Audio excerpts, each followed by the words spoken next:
할렐루야. 우리 함께 고백하겠습니다. 하나님께서 하십니다. 하나님께서 하십니다. 한 번 더 고백하겠습니다. 기대가 됩니다. 기대가 됩니다. 2023년 우리는 이제 이렇게 고백합니다. 우리는 하나님의 사람입니다. 우리는 하나님의 사람입니다. 우리는 하나님의 사람입니다. 이 고백을 할 때마다 한편으로는 부끄럽지만 또 한편으로는 자랑스럽습니다. 왜냐하면 우리가 하나님의 사람인 것을 세상 사람이 아닌 하나님께서 인정하시기 때문입니다. 하나님께서 부족한 저희를 하나님의 사람이라, 나의 소유라 말씀하시는 줄 믿으시기 바랍니다. 지난 한 주간 우리 성도님들에게 이런 질문을 반복해서 받았습니다. 목사님, 튀르키예 사람들은 왜 고통을 당하는 것일까요? 하나님은 왜 튀르키예의 그 무고한 생명이 희생당하는 것을 용납하실까요? 하나님은 우리를 사랑하신다 말씀하시면서 왜 인간에게 고난을 주실까요? 이 질문은 현재 고난을 당하거나 하나님의 뜻대로 살고자 하는 성도에게는 너무나도 중요한 질문입니다. 무엇보다도 이 질문을 하는 성도님들은 하나님이 이 세상의 주인이시라고 하는 하나님의 주권 사상을 분명하게 고백하고 가지고 있었습니다. 그렇습니다. 하나님은 세상을 창조하시고 그리고 세상의 자연 법칙을 세우시고 이 세상에 일어나는 그 모든 움직임과 그 결과를 주장하십니다. 그렇다면 하나님은 왜 지진과 같은 사람의 생명을 빼앗는 이런 자연 재난을 허락하시는 것일까요? 그들의 죄 때문일까요? 그들이 악해서 그래서 하나님께서 그들을 심판하시는 것일까요? 아니면 그들은 이미 버림받은 사람들이어서 그래서 하나님께서 그들을 외면하시는 것일까요? 이 질문에 성경은 세 가지 답변을 합니다. 첫 번째, 우리는 하나님이 행하시는 그 크고 놀라운 뜻을 다 알지 못한다는 사실입니다. 우리 전도서 3장 11절 말씀 우리 함께 화면을 보고 읽겠습니다. 하나님이 모든 것을 지으시되 때를 따라 아름답게 하셨고 또 사람들에게는 영원을 사모하는 마음을 주셨느니라. 그러나 하나님이 하시는 일의 시종을 사람으로 측량할 수 없게 하셨도다. 아멘. 우리 하나님의 지혜는 완전합니다. 인간의 지혜와는 비교할 수 없을 만큼 하나님의 지혜는 그 모든 것을 통달하십니다. 또한 하나님의 능력은 전능하십니다.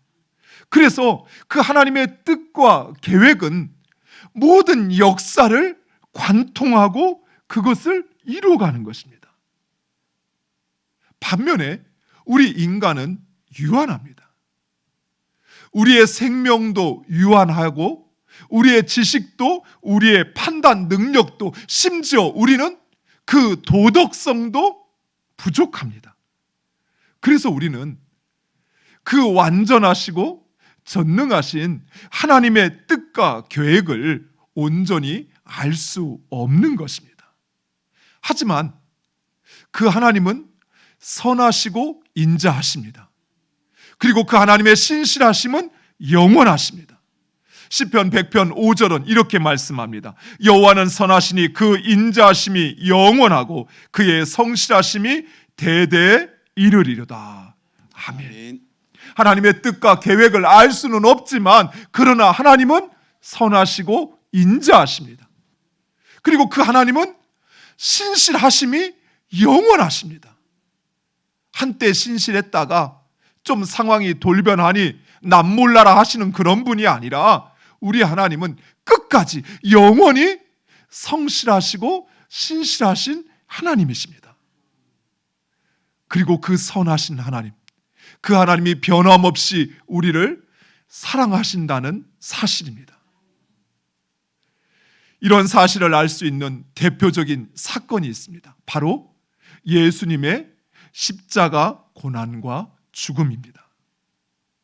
하나님은 자신의 독생자이신 예수님이 십자가에서 고난받고 죽음 당하는 것을 내버려 두셨습니다.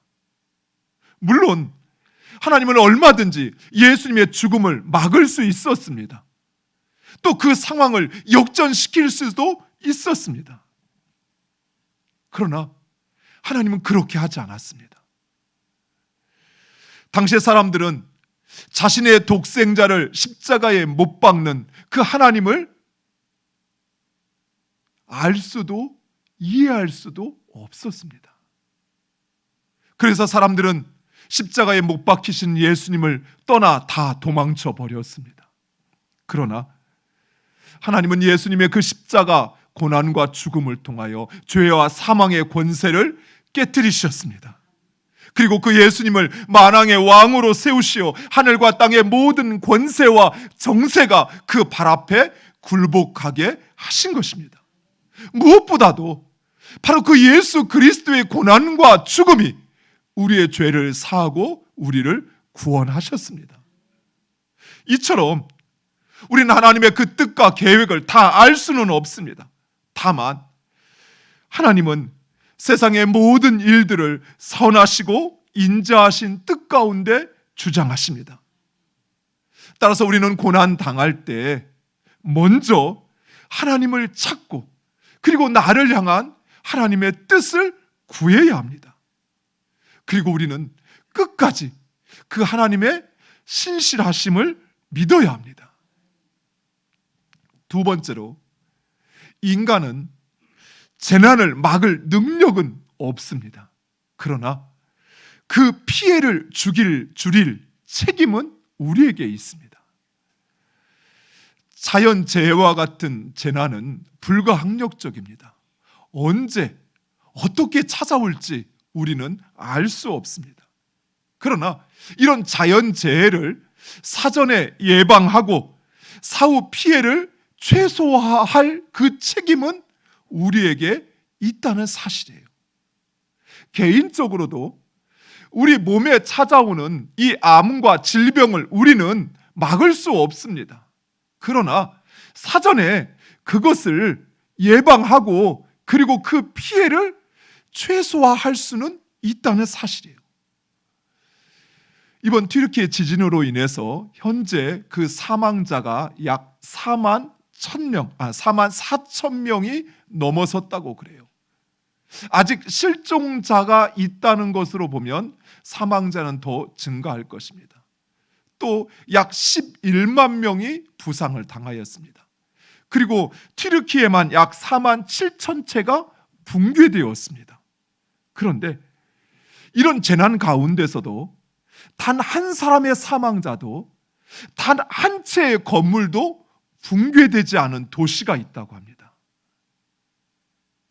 바로 이번 지진의 피해가 가장 심각했던 바로 하타이 주에 있는 에르진이라고 하는 도시입니다. 지금 여러분 보고 있는 이 에르진은 지진이 발생한 그 진앙지에서 차로 단 20분 거리에 있는 한 3만 명 정도가 사는 소도시입니다. 그런데 여러분 지금 보시는 것처럼 그 도시에 있는 건물 단 하나도 무너진 것이 없습니다.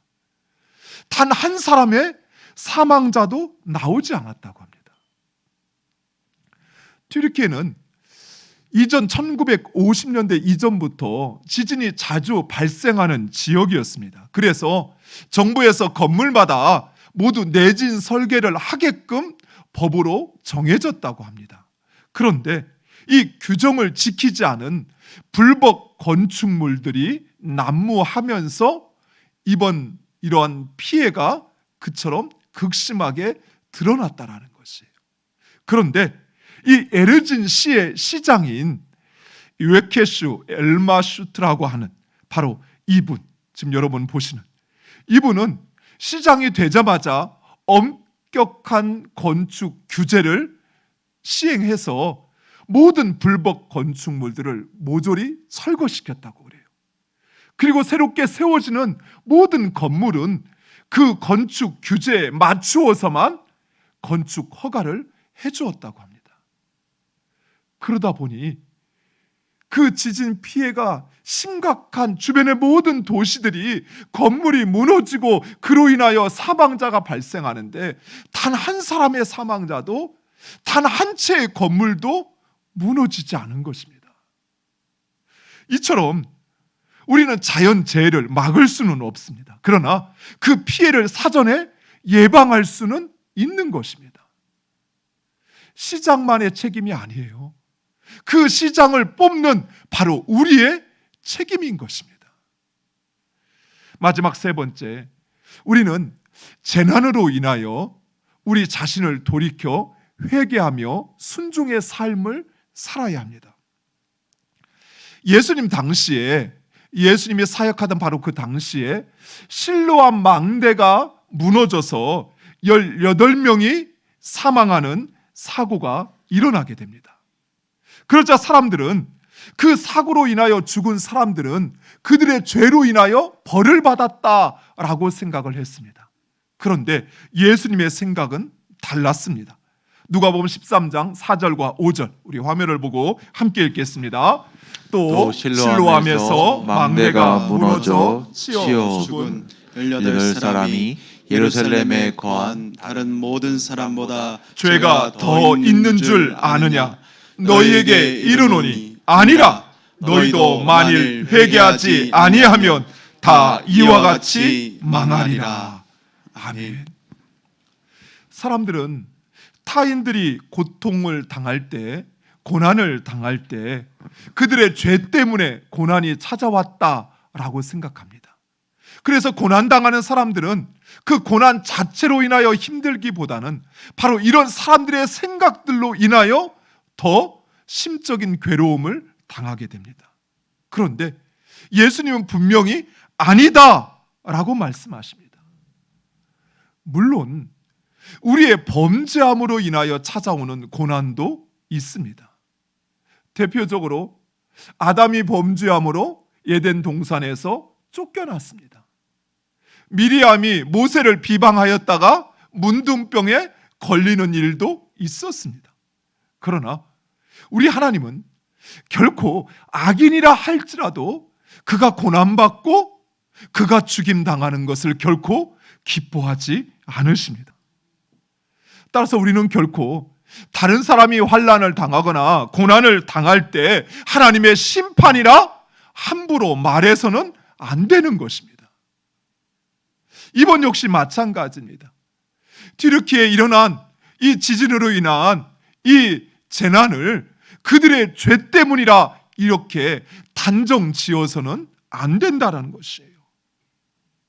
만약에 우리가 그렇게 단정 짓는 것처럼 그들의 죄로 인하여 그들이 고난당하고 죽임을 당한다면 우리는 이미 죽임을 수십 번 당했어도 할 말이 없습니다. 그런 죄인들이기 때문입니다. 오히려 우리는 다른 이들이 고난이나 재난을 당할 때 우리 자신을 돌아보며 회개해야 합니다. 고난은 누구에게나 찾아올 수 있습니다. 고난으로부터 자유로운 사람은 없습니다. 더욱이 성경은 많은 수많은 믿음의 선진들이 고난의 삶을 살았다라고 우리에게 증언하고 있습니다. 따라서 우리는 다른 이가 환난을 당하거나 고난을 당할 때 먼저 우리 자신을 돌아보아야 합니다. 그리고 회개해야 합니다. 사랑하는 성도 여러분, 하나님은 회개하는 자를 기뻐하시며 그를 높이십니다. 예수께서 18장 21절과 22절 이렇게 말씀합니다. 우리 함께 읽겠습니다. 그러나 악인이 만일 그가 행한 모든 죄에서 돌이켜 떠나 내 모든 율례를 지키고 정의와 공의를 행하면 반드시 살고 죽지 아니할 것이라. 그 범죄한 것이 하나도 기억함이 되지 아니하리니 그가 행한 공의로 살리라. 아멘. 그리고 우리 하나님은 순종하는 사람을 찾으십니다. 하나님은 하나님의 나라를 세우시기 위하여 세상을 창조하셨습니다. 그러나 하나님처럼 되고 싶은 인간으로 인하여, 그 인간의 불순종으로 인하여 인간은 하나님 백성 되기를 포기하였고 스스로 자신의 삶의 주인이 되려고 하였습니다. 그러나 이런 죄로 인하여 인간은 되돌이킬 수 없는 그 결과를 맞이하게 됩니다. 인간은 이제 죽을 운명에 처하게 됩니다.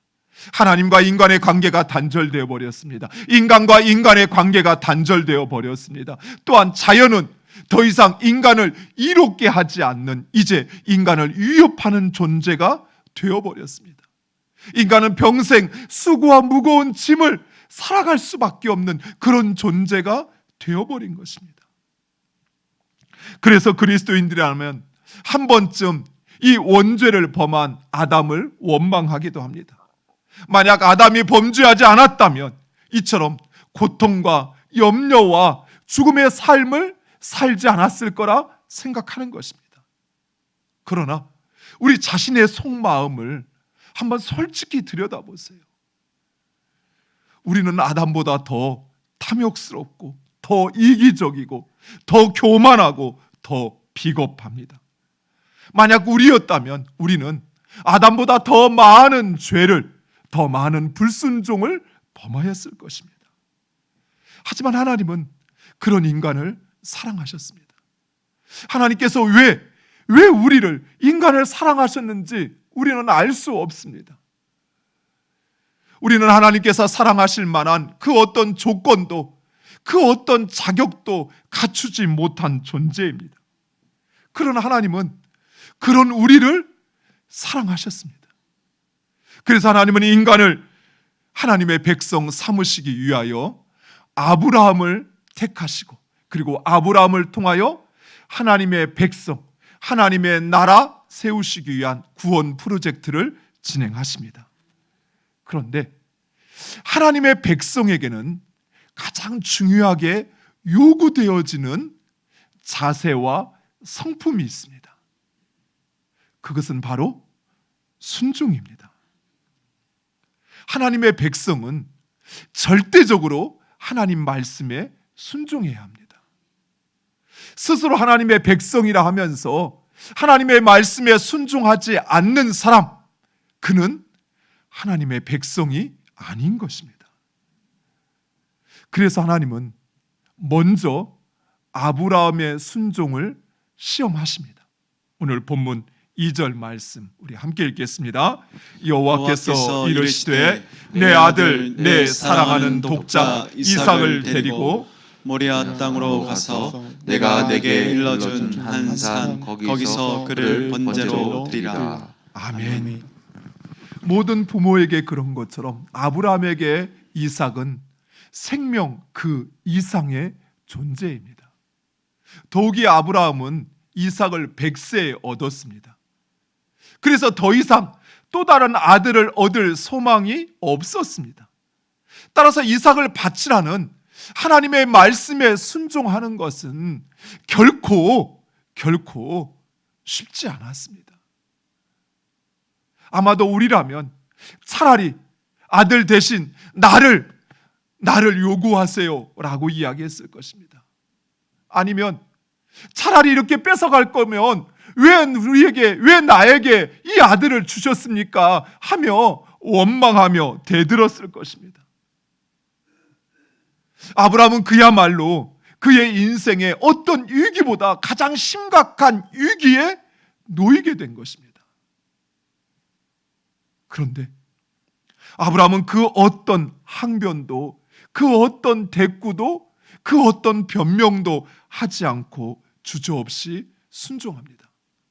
3절, 아브라함은 아침 일찍 일어나서 그 아들 이삭과 제물을 드리기 위한 채비를 한 후에 하나님께서 말씀하신 곳을 향하여 떠나갑니다. 그리고 아브라함은 모리아산에 도착하자마자 이삭을 붙잡고 그를 제물로 드리려고 합니다. 그러자 하나님은 아브라함을 붙잡으시며 이렇게 말씀하십니다. 22장 12절 우리 화면을 보고 함께 읽겠습니다. 사자가 이르시되 그 아이에게 내 손을 대지 말라. 그에게 아무 일도 하지 말라. 내가 내 아들 내 독자까지도 내게 아끼지 아니하였으니 내가 이제야 내가 하나님을 경외하는 줄을 아노라. 아멘. 하나님을 경외한다는 것은 하나님을 나의 왕으로 인정하고 그 하나님의 말씀에 절대 복종하는 것입니다. 하나님은 하나님의 말씀에 이처럼 순종하는 아브라함을 하나님의 백성으로 인정하십니다. 그리고 그 아브라함에게 복을 주시어 그의 자손을 번성케 하실 뿐만 아니라 그를 복의 근원으로 삼으십니다. 사랑하는 성도 여러분, 이처럼 하나님이 찾으시는 사람은 순종의 사람입니다. 왜냐하면 하나님 말씀에 순종한다는 것은 하나님을 절대적으로 의지하는 것이요, 하나님을 절대적으로 의지하는 것은 하나님의 백성들에게 마땅히 요구되어지는 성품이기 때문입니다. 실제로 이후에 하나님 나라 역사에 쓰임받은 그 수많은 믿음의 선진들은 모두 순종의 사람이었습니다. 야곱이 그랬고, 요셉이 그랬고, 모세가 그랬고, 여호수아가 그랬고, 다윗이 그랬고, 엘리야가 그랬고, 엘리사가 그랬고, 성경의 믿음의 사람들 가운데 순종하지 않고 믿음의 사람이 되었던 사람은 단 한 사람도 없습니다. 물론 하나님 말씀에 순종하는 것, 그것은 결코 쉽지 않습니다. 만약 우리가 아브라함의 입장이라면 아마도 우리는 몇 날 며칠을 이 문제를 가지고 씨름했을 것입니다. 그리고 나서도 하나님 앞에, 하나님 이것 좀 이렇게 돌리면 안 될까요? 하나님 꼭 아들이어야만 되겠습니까? 하면서 할 수만 있으면 피하려고 할 것입니다. 그러나 사랑하는 성도 여러분, 하나님 말씀에 순종하지 않고는 결코 하나님 나라 백성이 될 수 없습니다. 그래서 아브라함은 순종했습니다. 그래서 예수님은 겟세마네에서 그 땀방울이 핏방울이 되도록 눈물을 흘리며 기도하며 그 하나님 말씀에 순종했던 것입니다. 사랑하는 성도 여러분, 하나님의 백성으로 살아가기를 원하십니까? 그렇다면 하나님 말씀에 순종하시기 바랍니다. 하나님 말씀에 순종하는 자, 하나님 그 사람을 통하여 하나님 나라를 이루어 가실 것입니다. 여러분의 가정을 하나님의 나라로 변화시킬 것입니다. 그리고 우리 교회를 그 하나님 나라를 이루어가는 하나님의 귀한 힘과 능력으로 삼으실 것입니다. 기도하겠습니다.